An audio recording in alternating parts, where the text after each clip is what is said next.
Hello everyone, दोस्तों मैं अरुण शर्मा। आप देख रहे हैं द सोच। दोस्तों इस वीडियो में बात करने वाले हैं राजस्थान के दंगल के बारे में और राजस्थान के नए समीकरण के बारे में कि राजस्थान में चुनावी बिगुल बज चुका है।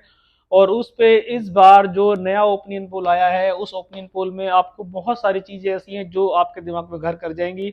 दोस्तों अगर आपने चैनल को सब्सक्राइब नहीं किया तो कर सकते हैं और सारी डिबेट को हम शुरू करने वाले हैं। राजस्थान का जो महासंग्राम होने वाला है बीजेपी प्लस कांग्रेस के बारे में, पर जो इस बार कांग्रेस का परिणाम ओपिनियन पोल जो आ रहे हैं ये अच्छी खबर नहीं है। पर दोस्तों हम वीडियो को शुरू करने से पहले एक बात क्लियर कर देना चाहते हैं कि हम कोई गोदी मीडिया नहीं है और हम किसी पार्टी की तारीफ या बुराई नहीं करेंगे। ये पोल जो है ये सी वोटर के जरिए से है, इसमें हमने काफी सारी रायों को देखा है और इसमें अभी जोड़ तोड़ देखा जाए तो किसी भी पार्टी का जो आकलन है वो कभी भी घट सकता है, कभी भी बढ़ सकता है। हम इसकी पुष्टि नहीं कर सकते हैं। फिलहाल ये चुनावी आंकड़े हैं जिनको आपको एक तरीके से सहजता से लेना चाहिए और इसमें किसी पार्टी का हमें कोई मतलब नहीं है, कोई पार्टी हारे या कोई पार्टी जीते। तो दोस्तों फिलहाल हम गोदी मीडिया से परे की बात कर रहे हैं। फिलहाल हमने अभी जो 2 दिन पहले सटीक पोल्स देखे हैं उसमें हमने भी ग्राउंड जीरो पे जो वर्किंग की उसमें साफ नजर आ रहा है कि इस बार राजस्थान में कांग्रेस का सूतड़ा साफ होने के कगार पे है।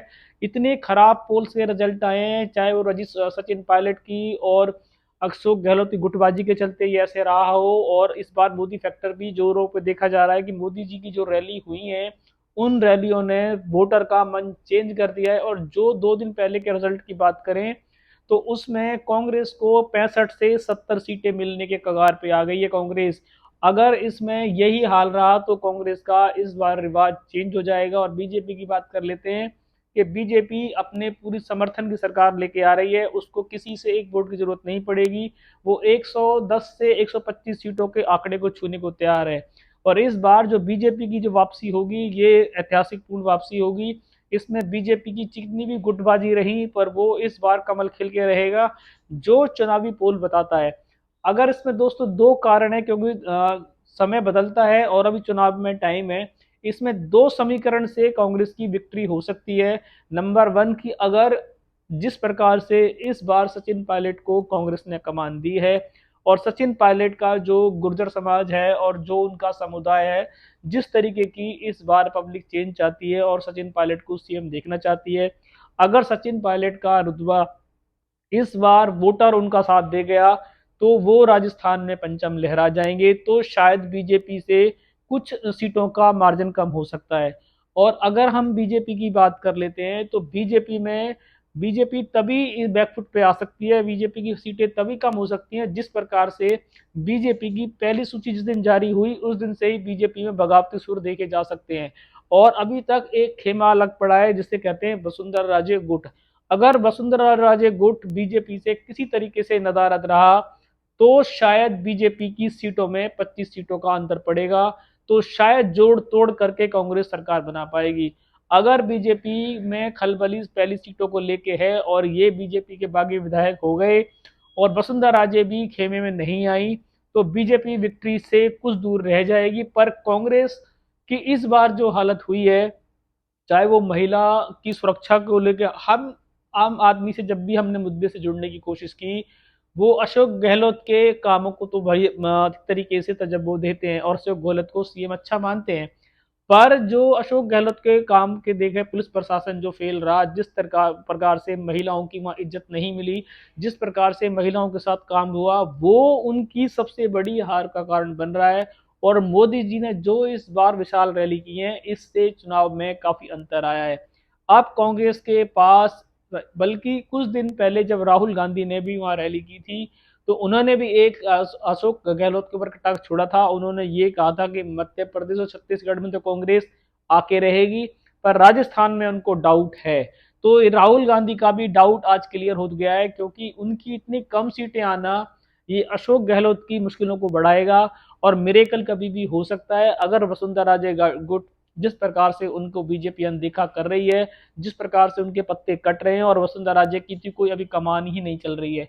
अगर वसुंधरा राजे गुट 20 से 25 सीटें निर्दलीय खड़े हो जाते हैं या वसुंधरा राजे किसी के साथ समर्थन कर लेती हैं तो सरकार उसकी बनेगी। और अगर वसुंधरा राजे गुट किसी भी प्रकार से बीजेपी में रहता है तो कांग्रेस की सरकार किसी भी सूरत में इस बार नहीं बनेगी, ये जो चुनावी आंकड़े कहते हैं। और हम इसकी पुष्टि नहीं करते हैं क्योंकि आंकड़े कभी भी बदल सकते हैं। और सचिन पायलट की जो इस बार कवायद है, सचिन पायलट इस बार अगर किसी भी तरीके से अपने बलबूते पे, तो देखा जाए तो अगर इस बार कांग्रेस की सरकार बनती है तो सिर्फ सचिन पायलट की शक्ल के ऊपर और सचिन पायलट के सैलाब के ऊपर ही बन सकती है।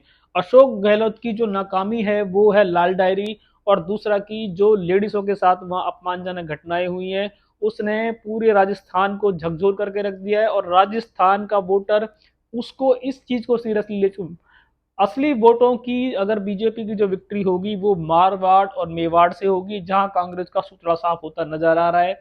वहां हमने 10 से 15 बंदों से बात की तो वहां 1% बंदा अशोक गहलोत को चाहता है, चाहे उसमें वो फ्री की रेवड़ियां कह सकते हो आप या उनकी बहुत सारी योजनाएं कह सकते हो। पर उन योजनाओं का जनता ने लाभ तो उठाया और उठाने को भी तैयार है। पर जो लेडीजों के साथ वहां पे जिस तरीके से घटनाएं हुई, वो घटना बीजेपी चुनाव मुद्दा बनाने में कामयाब रही और बीजेपी इस बार वहां पे विक्ट्री साइन करते नजर आ रही है, जो समीकरण पोल अभी तक विक्टर का आया है।